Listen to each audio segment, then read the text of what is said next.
On this episode, we talk to Kyle Schmidt, the co-founder and director of product for BluePipes. Atlas All Access starts now. From Kirkham at 0450.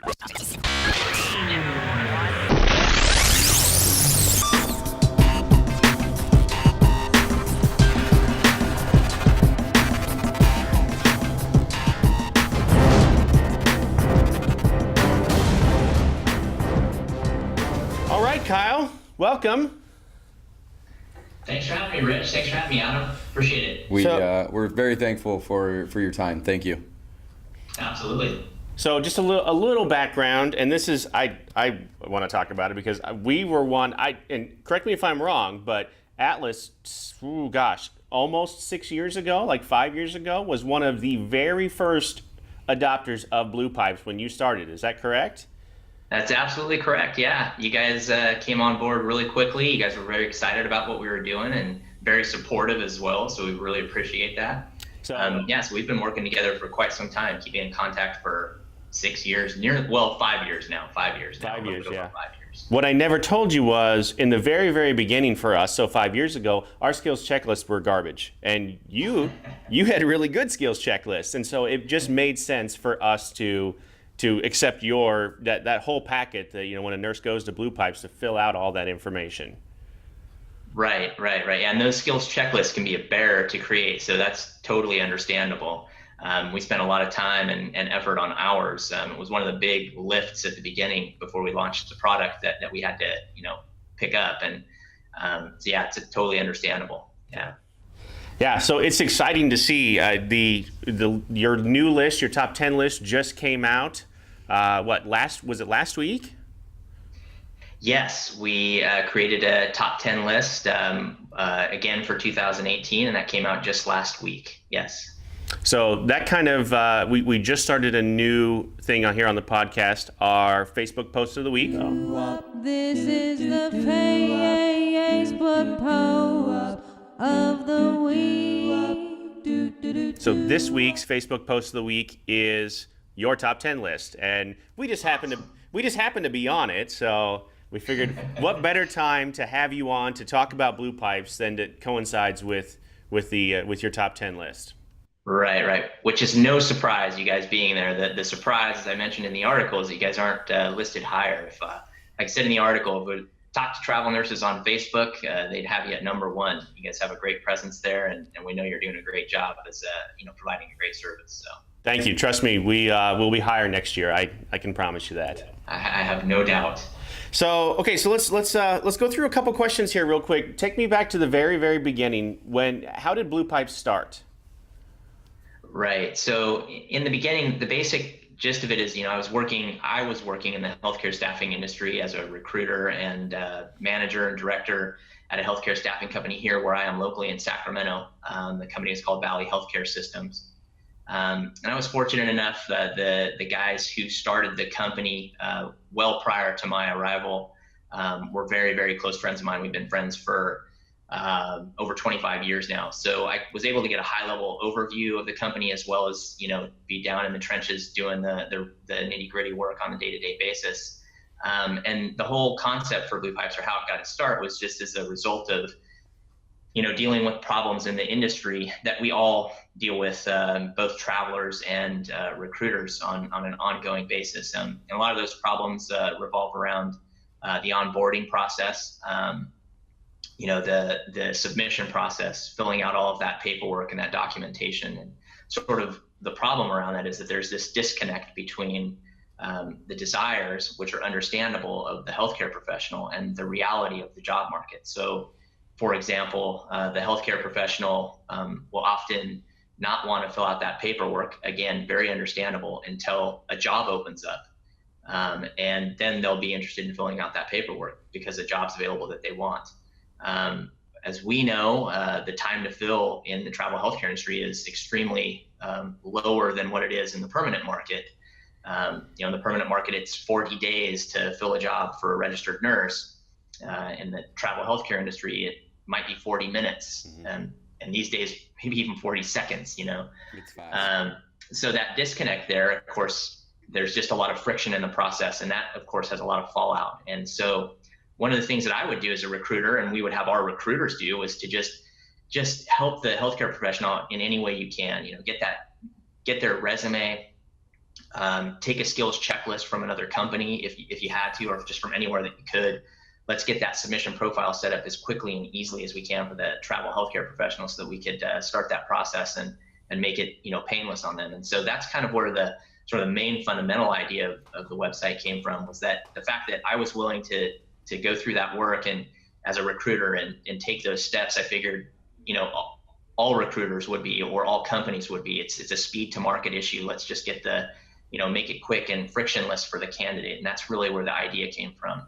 That, and then the other main problem that we kind of saw in the industry was, or well, there were actually several other problems, but and I don't mean problems to say that things are bad or duplicitous or in any way shady or anything like that. I'm talking about problems with onboarding and friction and that kind of stuff. And so the issue that we had there was the other issue that we were confronting was that we had an issue with candidates releasing their personally identifiable information and getting inundated with telephone calls and emails and the problems that those surrounded. So in that regard, what we did was we made our platform, we keep the personally identifiable information private, and we have on-site messaging and communication that way. So those were the two main ideas, and that's how we kind of got our start in the beginning. How is it over the years? How's it kind of grown and changed? It's grown and changed significantly over the years. We basically started out with a very minimum viable product. It looked like a set of stick figures, drawn out on a piece of paper, as opposed to the, Picasso that we had originally envisioned. Our minimum viable product just included the document downloads and, the ability to message and connect with recruiters and stuff like that on the platform. And it's built up into a website that's got tons of robust features and a much better design, designed for mobile first. And it's got just a ton of features that document upload for the healthcare professional to help them sort of create a central repository for all of their documents and details, so they can easily onboard with companies. We have a recruiters list, a companies list, company pages now. We have launched our job posting feature. We have availability notifications so that the candidate can come in and just update an availability setting and easily receive inquiries from recruiters through our platform so that their personally identifiable contact information stays private. So we have a lot of features, and we have a lot more to build, though. We're still not even at the point where we've realized the original full vision of the website. So that was kind of leads into my next question, is like, what are the long-term goals? Like, where do you want to be? Right. So the long-term goals are actually really lofty. We view that, we're really iterating for the travel healthcare market specifically, and we're focused on the travel healthcare market specifically. But in the grander vision, we see those same problems exist in the permanent market, and I saw those exist in the permanent market as well. When I was recruiting, we did some permanent placement, and so the platform, the grand vision of the platform, is to sort of be a cross between LinkedIn and HealthStream. So what I tell folks is that we provide basically we open source the tools and features that are typically only otherwise found within the confines of expensive talent acquisition software. We give those to the healthcare professional so that they can sort of manage everything themselves and streamline or make the whole talent acquisition and career management process seamless. So the grand vision is sort of to be this for the entire healthcare industry and not just the travel healthcare industry. Sure, absolutely. Do you see the travel nursing industry the way it is now? Do you see it the same way in 5-10 years, or if it changes, do you feel that your platform you can redirect or continue to do what you're doing with that change? Yeah, so we certainly see changes in the travel healthcare industry coming. I mean, technology's making changes, or creating changes already, and we see ourselves as part of that change. I know that there's a lot of things out there. There's a lot of companies out there and talk out there about this concept of replacing the healthcare staffing company with something else. And I don't really necessarily believe that that's even a possibility. At the end of the day, a company who is saying that they're replacing a healthcare staffing agency is essentially still a healthcare staffing agency, because at the end of the day, they're going to have to W-2 those candidates. They're going to have to do all that kind of stuff. And they're going to have to, keep those candidates W-2 basically, and that's a staffing agency in essence. Mm-hmm. Yeah, and Rich and I have talked about that a lot of just the human contact or the human interaction of a lot of this, and we don't see that going away. You got to have that human contact of some sort. So I would agree on that. Let's talk about the list. Where'd the idea for the list come from, and how has that kind of grown over the years? Yeah, so that's got an interesting backstory. So when we originally started making lists, the original way that we got started was we were running comparisons of Highway Hypodermics and Travel Nursing Central. Each of those companies put out a list of the top 10 companies of the year. And we originally ran with a list comparing those two, because we thought, that was super interesting. And I still think it is super interesting to see the differences between the two lists, how some companies are on one but not on the other, and some have very low rankings on one site and not on the other, or will be on the list of the other. So there's that. That's what we did for the first few years that we ran the list, and then we made a change in 2017 and started running a list whereby we went out and aggregated all of the ratings that we could find from across the web into one sort of aggregate score.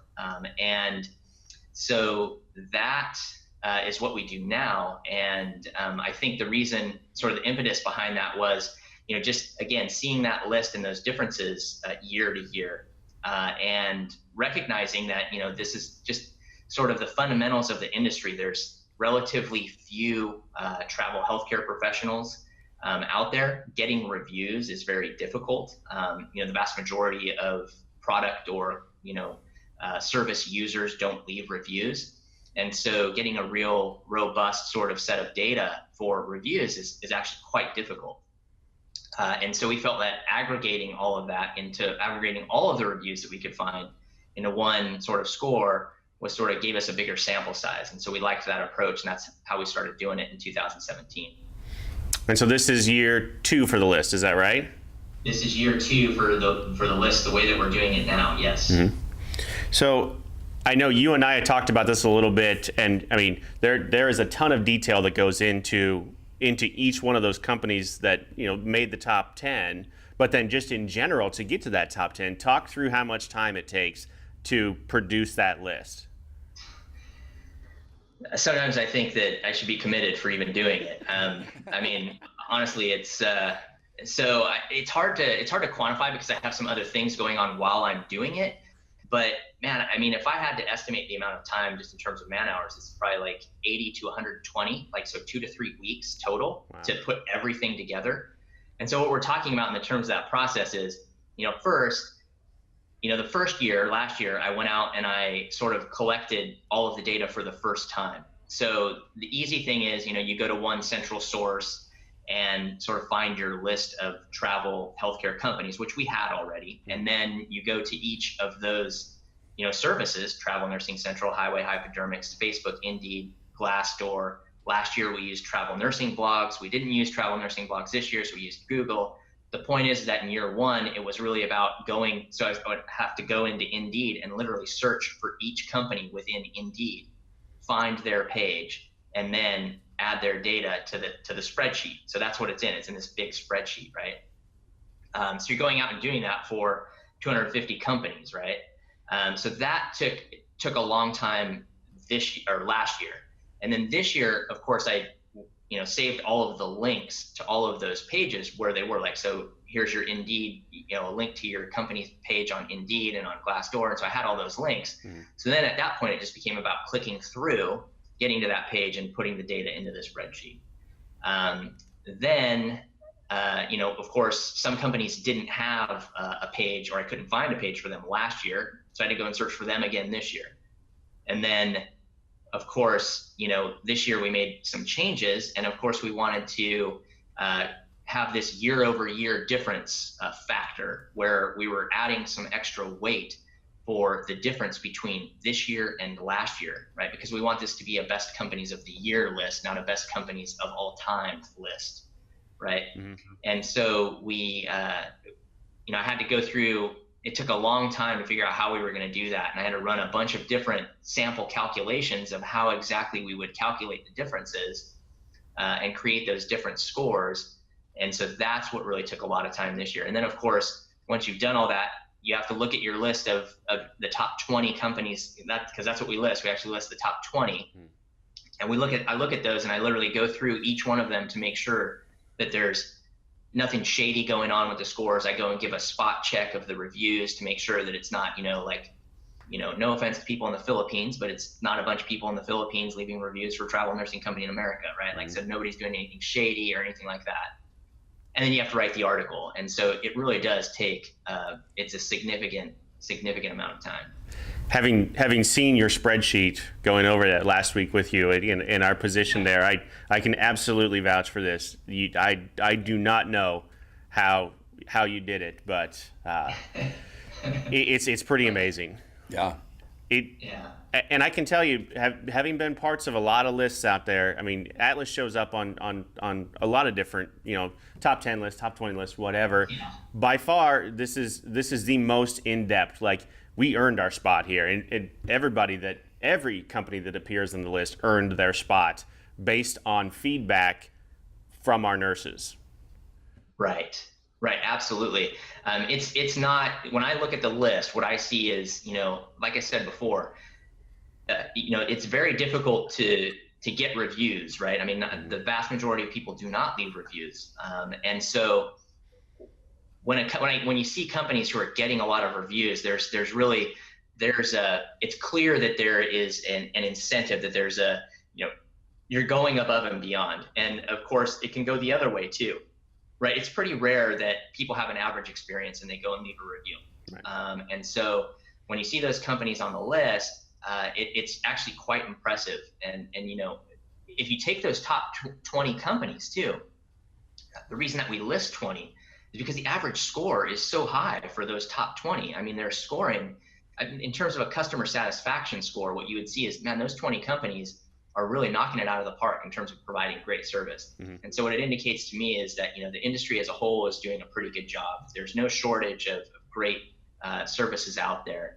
And it really then just becomes about choosing the right service and finding the right fit for the traveler. So remind me again, the top 20 represents approximately like what percentage of our industry as a whole?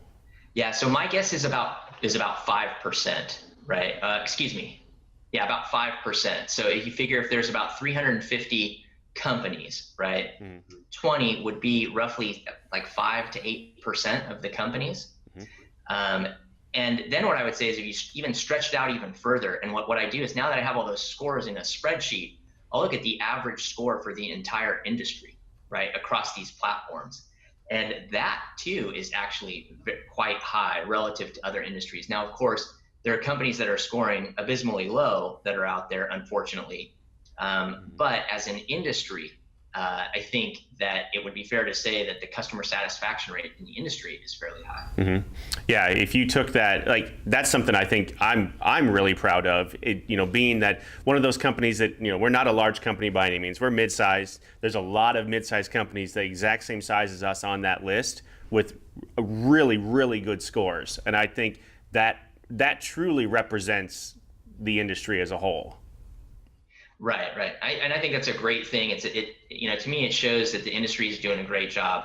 And again, it's not that we're just pulling that out of thin air kind of thing, pulling that statement out of thin air. It's based on the reviews of the travelers. And while I will say this, is that there are interesting things. So for example, Travel Nursing Central and Highway Hypodermics try and have a system whereby they want to make sure that people are leaving good reviews if they're going to leave bad reviews, which I totally understand, because the the incentive to leave a bad review is so much higher. When you've received horrible service, the incentive is very high to leave a bad review. So, and it's much less to leave a good review. So I think that it's cool that those platforms sort of try and make an attempt to balance that out.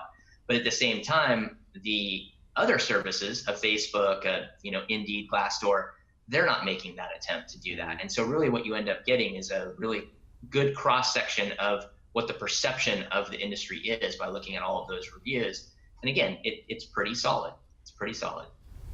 My brain just hurts thinking about all the work that you go into there. I mean, it's definitely, there's so much information out there in our industry, good and bad. And like you said, it is, you go to a restaurant, it's very easy to leave a bad remark with a bad review than it is to go in and say how awesome your service was. I mean, that's social interaction, at its finest right there. Right. So it is, I commend you for putting that time in there to search through those and do those kind of things. Well, I really appreciate it. We're really happy that it's, it's a valued kind of thing. And I think it does provide a really good tool for the healthcare professional. And, of course, we'll, at some point when I get around to, last year what we did was we didn't publish the entire list with all of the data in it because, of course, there's sort of copyright issues with that. I can't post the reviews that other websites have on them, or at least I'm not comfortable doing so. But what we do is we post the entire list with links to the pages where you can find the reviews on each of the services. And we'll post that soon too, so that people could see, every company and how they ranked and figure out their own score and, what they might need to do to improve and that kind of stuff. And I think just by virtue of being, on the list, it's a huge, sort of kudos to the company. And hopefully it kind of maybe lifts the industry to aspire to get on there and, perform better. So. Right. I hope so. I think so. I mean, it's driving me to get high, to do better, to perform better on the list next year. So, I mean, we've already talked about that. I'm already working on plans for that. So we'll be up there. You guys are, I mean, it's going to be difficult I'm sure there's always room for improvement. I'm never one to say that you can never improve, but you guys are doing a bang up job as it is. So kudos to efforts to improve that even further. Thank you. So last question, as the years go on, how do you see this list evolving and growing? Yeah. So that's a great question because, it gets to, one of the things that it gets to is this idea that, it's not our data that we're looking at. And also remember that there's this important thing to understand about the list too, and that is that I'm looking at the high level, sort of aggregated data that they've already aggregated on their own. In other words, for example, if you go to Indeed and you look at a company's score, what Indeed is going to show is a sort of rounded up version of the score, right? So they might show like 4.3 or 4.2 or 4.4. They're not going to show 4.17623, right? And where they get that number is from, they're just averaging the reviews that they have. And so one of the ways that I could potentially see the list evolving over time, if we're able to have success and able to get where we want to be, would be to, instead of going out and just collecting that sort of aggregate top level data, right, that average score, that we really, really drill down and we go out and create a software tool that would go out and scrape the data off of the sites and pull in each individual score into a spreadsheet so that we could then determine what that true average score was to the decimal point, right, to the fourth or fifth decimal point, so that we could then really have a good way to measure or a spot on, perfect way of measuring the improvement year over year in company reviews, and the total average score, the true aggregate score of the companies, which I think, if you looked at the list this year, and which we did, Rich, and you saw that, the separation within that group that was between number 3 and number 12 is definitely, it's less than 1 point. And in some cases it was less than, 0.2 of a point. Yep. So getting that type of really granular level data could help, add an extra level to the list, an extra level of, legitimacy or perfection to the list. So we might try to do that. It's a pretty tough haul to develop a software system that'll do that, but I think it's definitely doable, and I think it's definitely kind of worth it. It could be used on other things as well, but I think it would be an interesting task for us. I would be curious in what your thoughts are. Maybe one or two things that companies are doing really good that help their scores, and maybe one or two things that really are hurting the people, are hurting our industry. What would you have some insight on what a couple of those things would be? Right. So in that regard, I think there are kind of, just off the top of my head, I think there are really two separate sort of categories here. The first one is sort of the first category involves what companies are actually doing to provide service, right? And that category, what we see routinely because I'll go and like I said, spot check the reviews. I read a lot of reviews. I look at the reviews of the companies, and we're looking at, just like you guys, looking at social media and reading what people are saying about the companies. And the big things have to do with treating the healthcare professional like a number versus like an integral part of the team kind of thing, that personalized approach. So when companies, I think one of the struggles for any growing company is, as you grow, to maintain that personal touch, because that is something that's very important to the travel healthcare professional, just given what the agency is providing to them in terms of services. It's a very, very profound set of services. It's a set of services that we don't typically find in other services, right? Like you're setting up housing and creating travel arrangements and sending them to places. It's a pretty profound set of services, a pretty important set of services. So maintaining that personal touch is very important, I think. And then of course, having clarity in terms of like what goes on in the process, like providing clear pay packages so that the healthcare professional doesn't feel like they've been, swindled in any way, shape, or form, or that the pay package has been misrepresented. So I think that there are companies out there that struggle with that, just in terms of, it's kind of, that's a difficult aspect of the process to really get right. So just making the pay packages clear, making the process clear, being open to answering questions without there being any sort of, strings attached. Like, I think that companies that are willing to answer questions before an application or skills checklist is filled out, they tend to have a higher level of service and a higher level of, trust in the industry, or at least among the travel healthcare professionals. So those kinds of things are things on the service side of things. And then on the other category that I think about is, and that I see, it's not something that I came up with, but you could just see it. And that is that there are companies out there who are very good at brand management, right? And Rich and I talked about this briefly in our call the other day.